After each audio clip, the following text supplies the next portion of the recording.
I was like, we could just cut this part out, like we don't have to like continue like, okay, here we go. You know what I mean? Yeah, I don't like it to be too formal. Yeah. So, anyways, welcome back to the Commission Impossible podcast. My guest today is Melissa. Melissa is a top producing real estate agent. She's a runner. She's a content creator. She's a beekeeper, and she is an ADHD coach. Melissa, are you a salesperson? Yes, I'm a salesperson. Melissa, Is that a question? What? I ask everybody that, That's actually a really good question to start off with. and it's a yes. It is a yes. I have a problem, especially with people in our industry that don't like to call themselves a salesperson. They think that's negative. And I don't think of that at all. I think it's something to be proud of. I think sales skills are the most valuable skills. And that's why I made this podcast, because I want to talk about that stuff. Yeah. Next question. I agree with you. If I can kindly butt in there, Please do. I think oftentimes in our industry we'll hear, I'm not a salesperson. I'm here for the people, and I Mhm. don't know why you can't be both. Like it is at Yeah. the end of the day. You'll yes, I really want to work just for the people, but how are you going to do that if you don't market yourself? How are you going to do that if you don't Mhm. show people that you actually know how to do your job Yeah. and that they can trust you to get the thing that they want for you done? So Mhm. yeah, and that comes a lot with the skills that you learn as being a salesperson. And I And think it has a bad rap because when you think of salesperson, no offense, you think of a dirty car salesman, mhm. and how it can kind of be a little bit swindly sometimes when in reality, sales in general is not usually like that. It's being passionate about a project or a product that you're trying to market and giving it its best opportunity to be seen by people. Totally. I think what makes our profession different in that respect as well is that we are agents, right?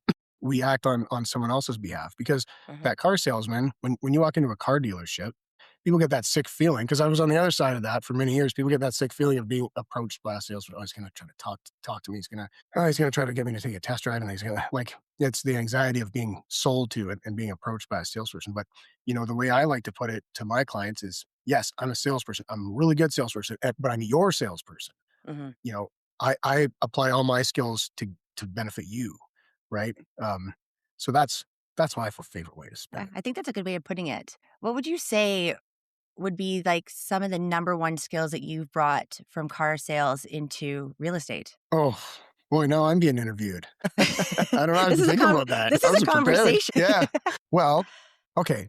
For me, I like making deals. I like to come up with creative ways to get a win for my clients. Mhm, I feel like my value proposition to my client is, I'll get you a better deal, right? mhm, Because I feel like the bad reputation that real estate agents get is from bad experiences that people have had with them, where they thought, like, mhm, I could have done that.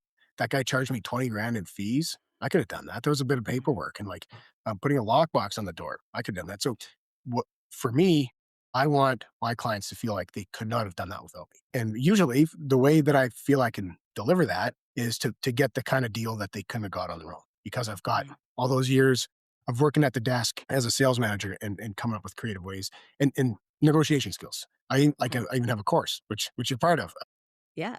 negotiation strategies for real estate agents. That's what I think I bring. I also, for my part, some people skills to be able to approach people and talk to people, which doesn't come naturally to me. I'm naturally introverted, which people are surprised to hear. I have to actively work at it to be able Mhm. to introduce myself and start a conversation with people. It doesn't come naturally to me. So I guess I had to learn that stuff. I guess I'll give you one more. Dealing with difficult people. That's something I think I brought from my past career, is handling a difficult situation and just generally difficult people. I think that's my superpower, is that, like, I can just handle someone who's difficult. Like, speak to them as a person and figure out what the real issue is. So Yeah, yeah, getting down to the bottom of the problem. 'Cause yeah, oftentimes it isn't us. It's something else that's going on that's underlying for sure. totally. Yeah.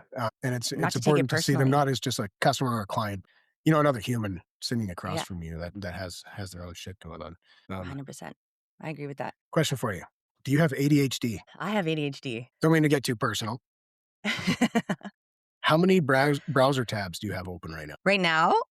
Okay, here we go.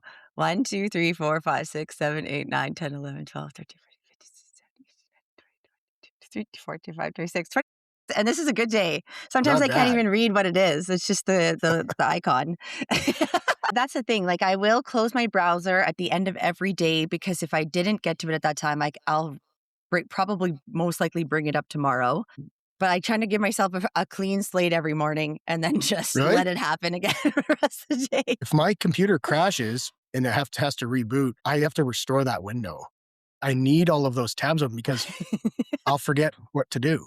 Like those all those tabs are open for a reason. There's something I need there and I'll forget about it. Well, that's what I tell myself. Yeah, honestly, that's a big part of ADHD is memory and selective memory. If it's not visually in front of us, we have a tendency to forget it, and it's the same in. That's why we have so many tabs open.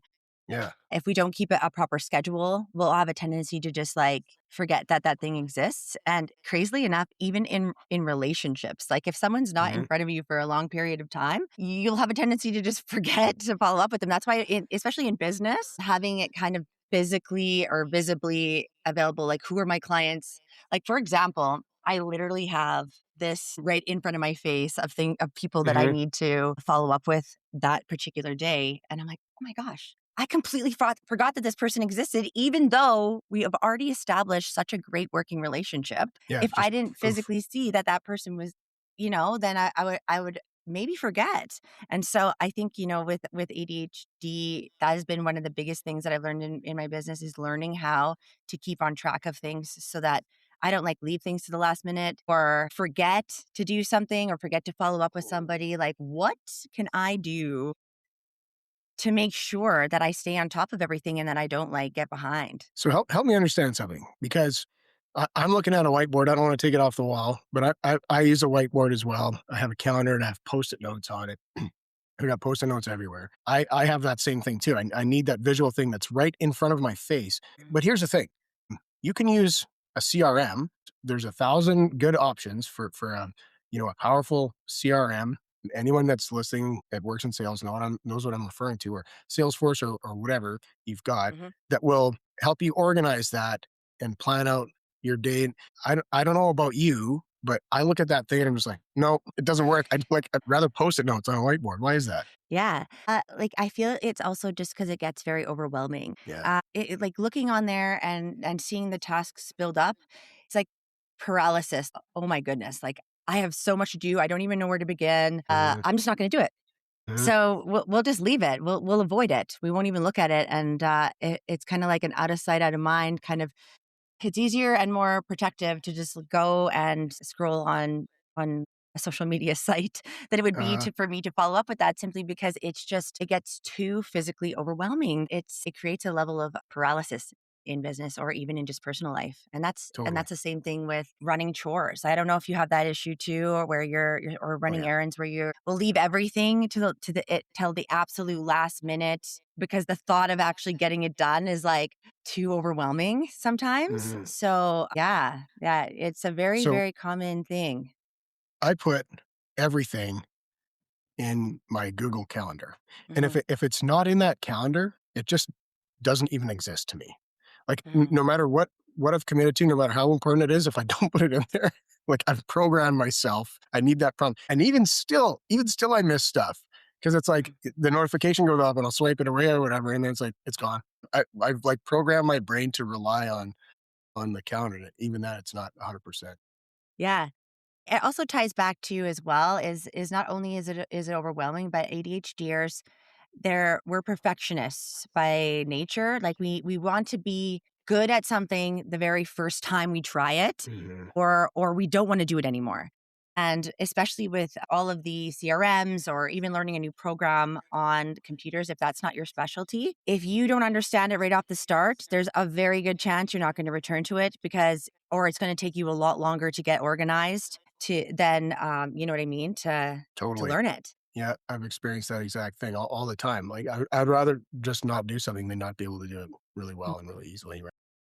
100%, yeah, and, like, that's why hiring an assistant that actually can see those things for me has been super beneficial for my business. Because I actually started this career as an assistant Mhm. to an incredibly busy agent, and him and I are very alike in our personalities, is we like being out there in front of people, problem solving, making moves, and, it was, like, a huge learning curve for me to do the back end stuff, almost to the point where it was, like, almost painful for me to sometimes get these things done because I was like, "This is not my specialty," but I was kinda, like, forced to do it in hindsight. I'm just so thankful for that opportunity because it's allowed me now to help people, that are working with me, understand, like, kind of how I operate. But it was, like, really tough at the beginning because I am not, like that's not my specialty is organization in, like, in the back part of the business world, like the paperwork and the, you Right. know, task Scheduling. management stuff. Yeah, Yeah. exactly. Like, I can follow How my own long did it schedule, take but for us to get together to do this to do this podcast? oh my gosh, I think you asked me to do this, like, 3 months ago? Sounds about right. Yeah, we've been kicking it Like, down the maybe in road. August? And what is it today? January? January something, Almost 21st. February. Yeah. Well, we're here. We're here. We did it. I'm proud of us. I read a really good reframe for this thing, for that paralysis of not being able to start a task. Mhm, And the reframe was, this come from Scott Adams. He has a whole book of these reframes. And the reframe was, instead of thinking about the thing that you have to do, think about how you're going to feel when it's done. Like mhm, you want to get up and go do a workout, or you want to go do a run. Instead of thinking about, all the shit you have to do, I gotta put my shoes on and I gotta, change and go out and run in the cold. Think about how good you're gonna feel when it's finished. And then mhm. and your brain, train your brain to kind of skip over the other stuff. Do you have Wow, I actually really like that. Isn't that good? Yeah, I'm gonna Yeah, start trying that more. And that yeah. counts for anything. That counts for business stuff too. Mhm, Like right now, I'm struggling. I'm trying to. This is maybe another topic. Like I'm really good, and I'm not diagnosed ADHD, but my understanding of it is, yeah, probably. I fit the description. I fit the mhm, profile. I'm not medicated, but I have the same kind of personality. I'm trying to work on my business instead of in my business. I'm really good at working in my business. Put me in front of a client, or put me in the middle of a deal, and I'm really good at improvising. I'm really good on my feet. Maybe you experience this same thing too, mhm, but I'm really bad at planning and organizing. And so, like, for me, I'm trying to, like, right now, my goal this year, and I'm really bad with goals, by the way. My goal this year is to try to, develop systems and really work on my business and define how it is that I do what I do, and create something that could exist without me being there, right? To behave as a business owner rather than yeah, an agent, which I like, but it's what I need for my business. I'm struggling with it, right? It's like, man, I sit yeah, down and I'm like, okay, and then just get distracted. totally. Yeah, like a lot of that ties into ADHD as a whole as well. So another characteristic or trait of ADHD is that the inability to feel time passing. Right. So, like, if I plan a trip a year in advance, it doesn't exist. You know what I mean? So, like, until actually learned how to train myself to look into the future, that idea of setting a 5-year plan, like, how on earth am I gonna plan in 5 years if I don't even know what I'm doing tomorrow or even in Hmm. 1 hour?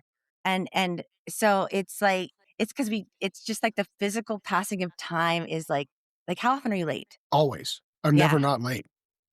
I'm always, like, right on the cusp for, like, Yeah. 5 minutes is squeaking by, and it's because I think that anywhere, number 1, takes 10 minutes. Yeah. I get anywhere in And 10 minutes. also, there's also something else that I will find to do before I leave my place, or you know what I Hmm. mean? So, one thing that I really learned how to do, and I'll go back to the time thing, like, it is physically saying out loud, "You don't have time for this. Melissa, you Right. don't have time for this. Put this down, walk out the door." And Yeah. it's almost like brings you back to reality because you're like, actually, yeah, I don't have time for this. Rather than otherwise, I'll just stew. I'll just like wander around, like just doing little things that will make me late. I And always do that. yeah, so I've actually found that like physically being okay, I can't do this right now. Like I need to get out the door, and then Hmm. I'll do it. So, but I'm gonna try that. yeah, You don't have time for this. Do you have other strategies that, like, tell me what you do in your capacity as a coach. Like, do you help people organize themselves, that sort of thing, or or create habits. Yeah, like, there's a lot of different ways that ADHD shows itself through, in different people. There's the hyperactive where, you're, like, kinda just going from thing to thing, and a lot of it is mental. Like, it's just a very loud place inside of a lot of our minds, and it's really responsible for a lot of the burnout. Like, it's what makes us good at our jobs because we're so good at multitasking, but it's also very hard for us to compartmentalize and organize what is the most important thing that I should be doing right now. Rather, like putting my laundry away is just as important as, following up on a negotiation that I'm doing right now. Like, you know what I mean? Like, what's more important? Prioritizing. Even though that sounds silly, that we would think, of course, following up with your client would be most important. In the moment, it's not always like that. So it's like, okay, being able to like kind of just like pause for a sec and just think, like, what is it that I could be doing? And then starting kind of slowly and working your way up there. Because it all Right. depends on how it's going for somebody. And then, if they're feeling like they're falling kind of short, even though that's the worst word for it, they feel like that, even though it's not. It's like more understanding now how your brain works and why you're doing these things or why these things are happening. And then kind of proactive ways on which you can like start like micro changes to get those things happening. Do you know what I mean? Totally. So, are you talking yourself through that stuff?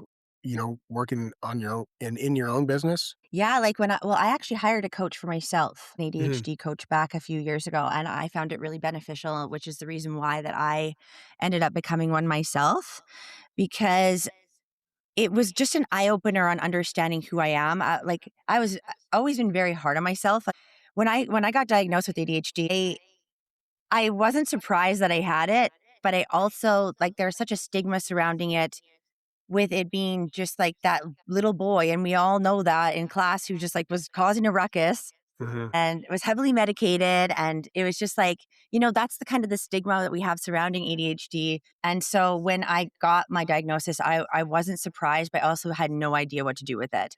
And and so that was back in 2018. And it wasn't until like 2 years into running my own particular business that I was like, and somebody else's, that I was like, I actually am like really close to the brink of burnout because I can't do this. Like, I don't know what to do. I don't know how to organize myself. I was literally missing deadlines. I was forgetting about clients. Like, literally, they would call me standing at properties, and I just forgot to meet them, Mhm. and then feeling the shame Mhm. of not being able to get my shit together, Mhm. and it's just a spiral. It's like the same thing would happen all over, and then I would kinda get better, and then it would happen again, and I'm like, "Why am I like this? I'm such a bad person. I'm so bad at my job, blah, blah, blah." And then finally, when I hired my coach and we walked through some of the ways that my brain works and understood, this is why I can't understand, how to look into the future, and this is why I get upset and really emotional about things for no reason. You know what I mean? Like, just, like, Right. understanding who I am and accepting that this is how my brain works. That was like my biggest breakthrough. And so that's what I do within my coaching is just little ways to like learn how to get acquainted with yourself with ADHD Right. and, how to move forward within your specific, situation. So, something that you said in there is that, along with this, that there's certain things that you're really good at. What are some of those things that like people with ADHD are kind of exceptional at? And I have a question too. Like, why is it that uh, so many sales careers are full of people that seem to have this personality and seem to have this type of mind? Yeah. Is it because we're great at it, or is it because we fall into those roles because we can't do ordinary jobs? It's funny that you said that because there was a bunch of agents. We went out for trivia night a couple months ago, and one of the questions was, "What percentage of the world has been diagnosed with ADHD so far?" And like we looked around the table and we're like, "You have ADHD? Yeah, you too? Okay, yeah. Yeah, No, it's got to be like 98%." yeah, totally. So we put like 96%. And they're like, it's like 7 or 8% of the population of the world. And we're like, oh, because you're right. It does have that. Like we oftentimes people with ADHD are in creative or entrepreneurial roles. because we have the ability to think outside the box. And, we're, like I said before, we're excellent problem solvers. We have the ability to think beyond a problem in order to get it solved. We're often don't really care what other people think. So the ability to be creative as an artist or a singer and just like kind of put stuff out into the world is a little bit easier sometimes. Because we're not afraid to try something and Mhm. put ourselves out there just to see what would happen. Like stuff like that. A lot of times people say ADHD is a superpower. And in some ways I agree with that. In some ways I don't, because there is so many beautiful aspects to ADHD that deserve and need to be celebrated and brought out in each individual person. But it also can be very detrimental because like we feel highs like so greatly, but we also feel lows so greatly. Right. And we're constantly thinking ahead, like, and so we don't like really stop to appreciate like how far we've come. We're like, okay, we got to get here, here, here, here, here, and like we don't take uh compliments very well. Right. Well, there'll be like 200 good things that someone will say about me that I'm like, oh my god, that's so nice. And then one even like thought of a negative comment in my direction, and I'm like, well, that's it, I'm a failure. You know what I mean? Mhm. And it's crazy, like that way that things affect us so much. So it's very much comes down to our emotional regulation. And Mhm. did I even answer your question? 100%. Totally. Yeah. Totally did. Oh, So yeah. okay, we got interrupted. Where were we?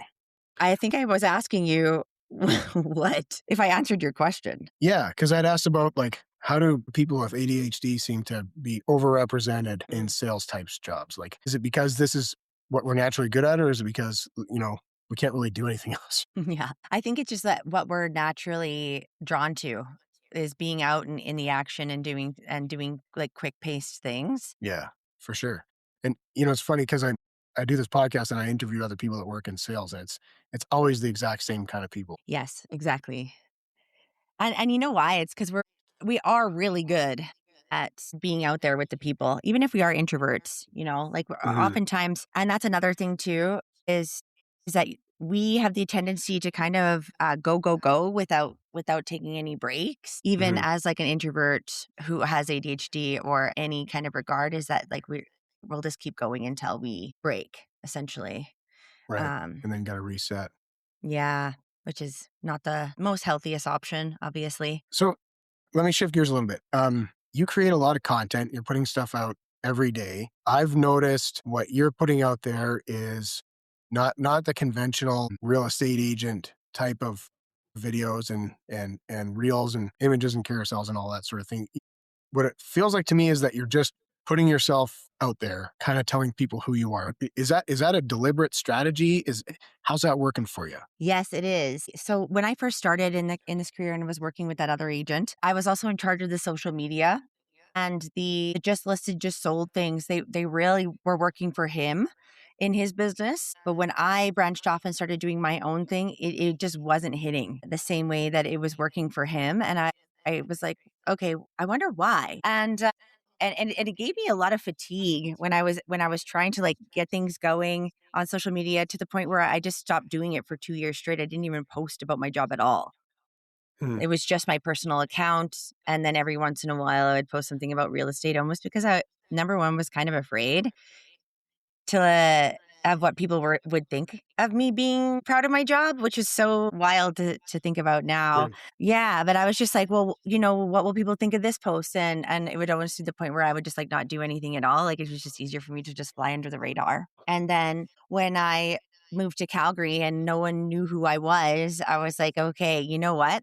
The only way that I'm going to grow a business here is if I get out and tell people that I exist. Right. Otherwise, if I'm sitting in my place going, oh man, I don't have any business. Like, why isn't anyone hiring me? Well, it's because no one knows who I am. So I Hmm. really got to start putting myself out there. And it came largely in play like last year was when I decided to put my full foot forward. And you actually had him on your podcast, but Derek Thistle. He did a podcast and he had mentioned at one point, and this is something that stuck with me right at the bat, is that when he started doing his social media, it took him like 10 months to finally see like results from it. Right. That's what I kept in the back of my mind every day I woke up and started doing this, is in 10 months, if I don't see anything happening from it, then I will quit. But for now, I really got to get in and give it all I got. And Mhm. so I kind of just had to like get past the feeling of being perfect at everything I post and really just like push send. Like once something's done, put it out. And then if I don't like it, I can delete it. But most of the time it was well received. And through that, I started getting more comfortable with like bringing out my career because I love my career. And so I was like, why don't I just let everybody know that that's how I feel about it? And as time went on, I doubled my followers last year, but I was really taking a lot of different social media training courses and everything like that. And one thing that really stuck out to me is basically having the ability to bring my followers actually into my sphere. So it's one thing for them to be looking at my stuff, laughing at my stuff, enjoying my whatever I post. It's another thing altogether for them to sign up for something that they would find valuable enough for to hear from me again. And Right. so like I treat my Instagram as my business now. And the reason why I post so much about kind of what I'm doing or who I am is because I want people to feel like they know who I am before they even come in contact with me. I want them Mhm. to trust me before they reach out to me. I want them to feel like they can't think of anyone else they'd rather work with but me. And that's really it comes down with allowing people into my life and kind of just like being real about the things that are happening. Do you know what I mean? Mhm.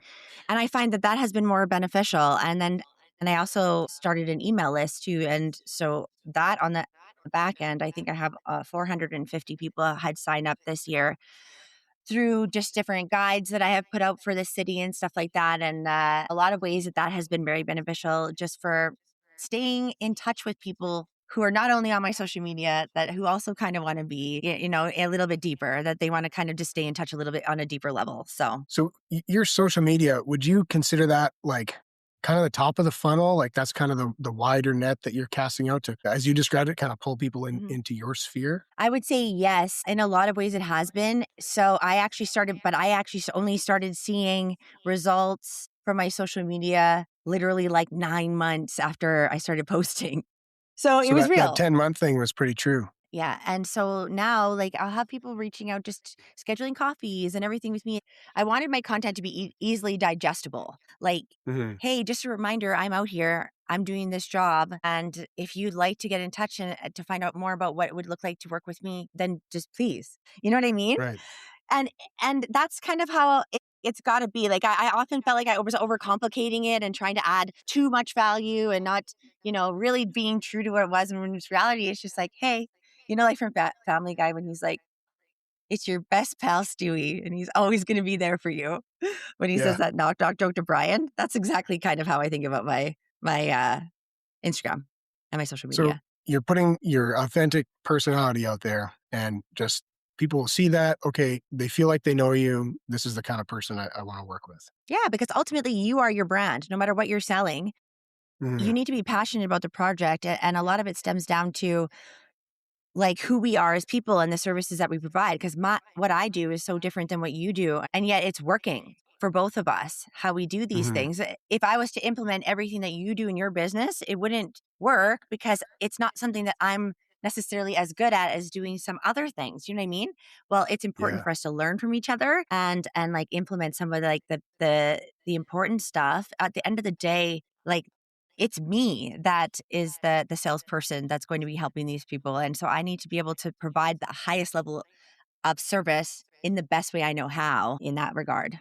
And be authentically yourself. And Exactly. I'm glad you said that because if I took your strategy and tried to replicate it, it wouldn't work for me. I can't be you.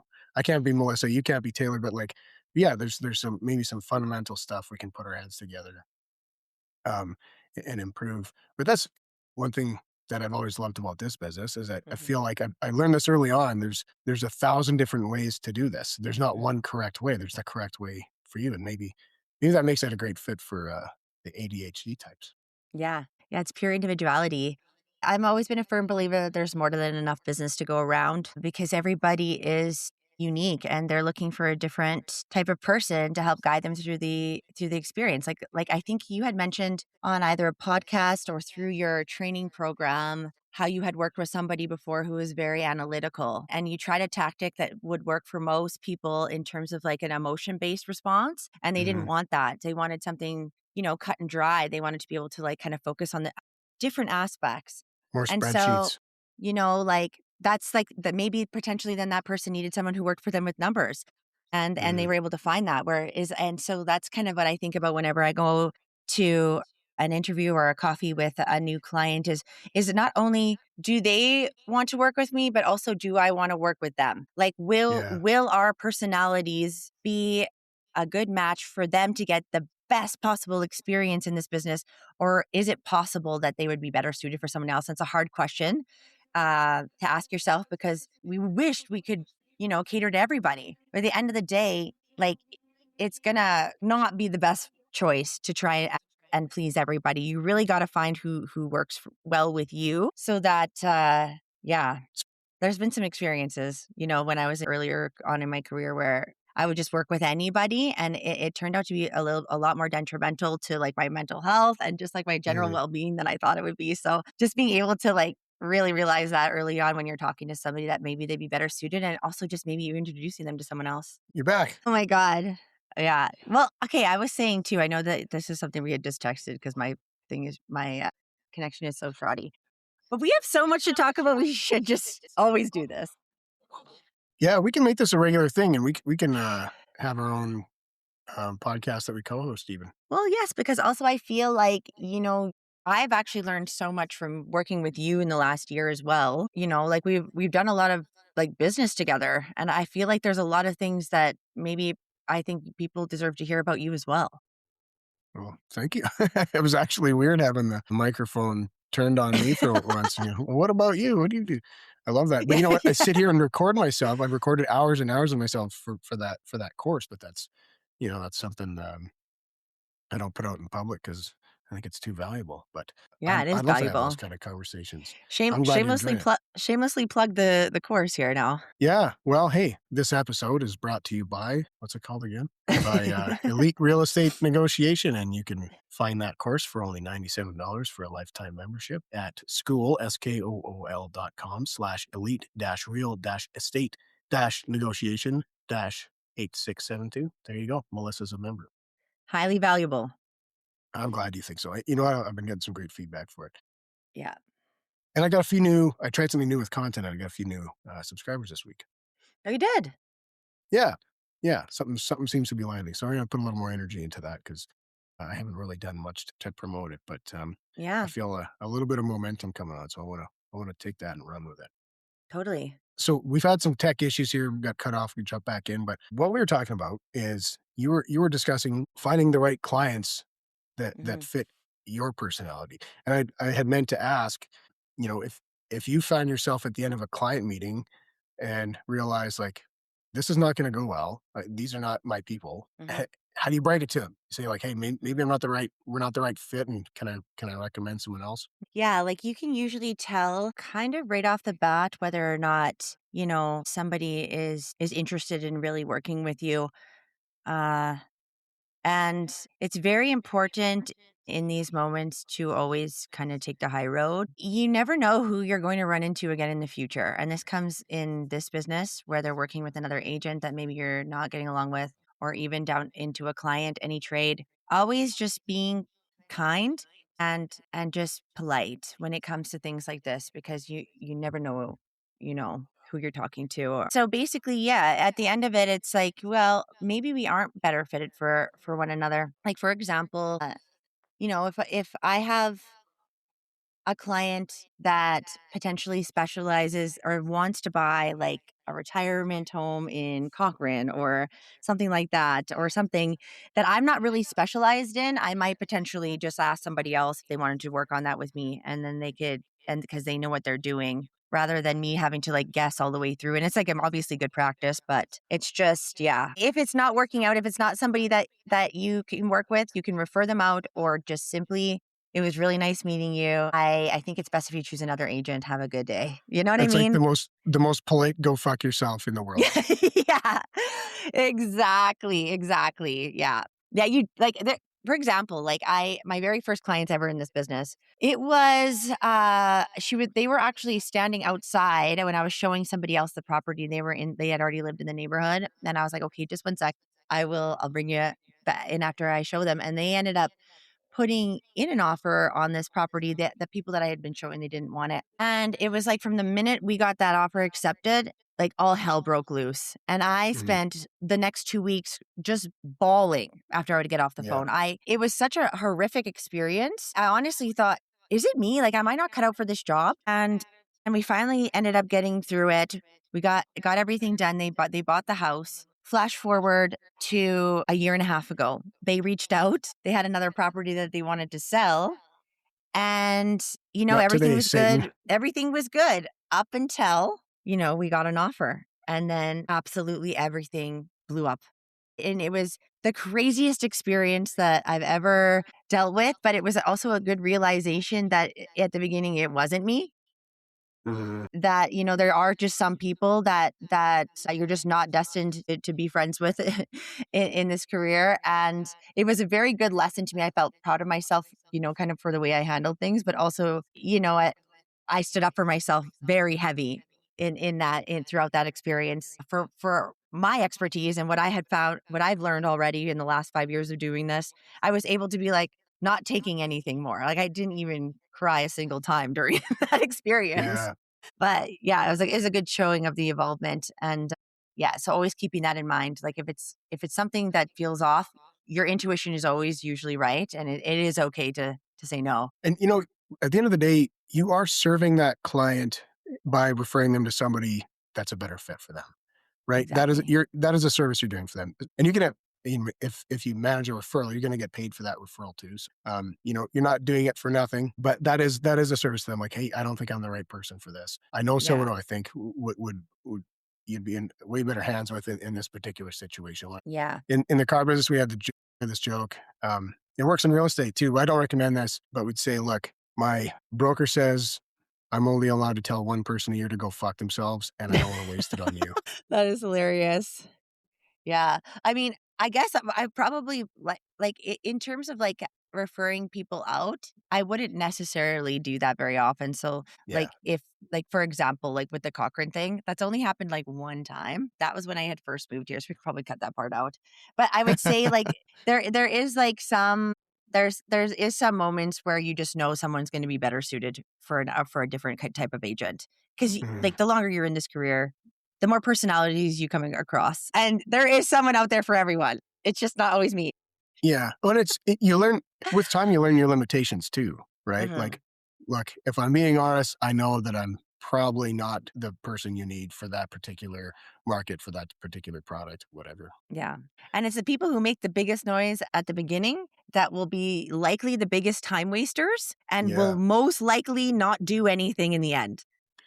And those are the people that you have to establish right up front, like you said, to Yeah. stand up for yourself and say no. And Yeah. no, I respect myself too much as a professional to take that kind of bullshit. And because the more you lay down and take it, the more they'll give it to you, right? Always, Yeah, always. exactly. 100%. Like, to be fair, I will try to help anybody who comes to me to the best of my ability. Like, I'm never just going to be like, no, sorry, I don't have time for you. I Hmm. will try to make this happen.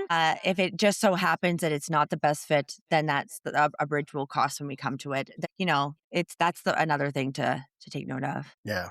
Well, we've had a few hiccups in the recording today. I think I can stitch this together. I think we had a great conversation, and it's a good topic, and maybe we'll do it again because I think there's a lot Yeah. more to say about it. But I know you've Oh my got God. Yeah. you've got other appointments to get to, so I want to thank you for your time. Glad we could Yeah. finally get I feel like together. we just skimmed the surface of a bunch of stuff. Yeah, there's lots of good conversations to be had here. So Totally. we'll do it again sometime, and thanks for coming on. It was fun. Okay. Yeah. Thanks for having me. Have a good day.